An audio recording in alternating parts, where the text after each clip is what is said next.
मी पातेले ठेवले, त्याच्यात फुल क्रीमचं दूध टाकते 1 लिटर. हे अर्धा लिटर आहे, आणखीन 1 पिशवी टाकते.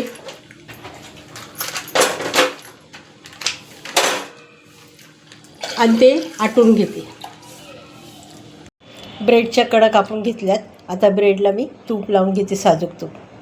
हे असं साजूक तूप लावून घेतले, त्याच्यावर दुसरी स्लाइस ठेवायची आणि कट करून घ्यायचा. हे बघा असं. मी दूध तापायला ठेवलं होतं, ते बऱ्यापैकी आता आटले. त्याच्यामध्ये साखर, वेलची, साखर घातली 6 चमचे, केशर घातला आहे आणि ड्रायफ्रूट्स टाकते थोडेसे, बदाम,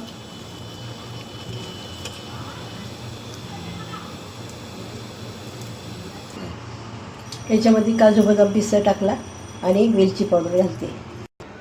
दुधाला 1 उकळी आणली आणि ब्रेडवरती काजू बदाम पिस्ता टाकला आहे. त्याच्यावर आता दूध टाकूया आपण. अशा प्रकारे घरच्या घरी रसमलाई बनवली. आवडली असेल तर लाईक करा, शेअर करा, सबस्क्राईब करा. धन्यवाद.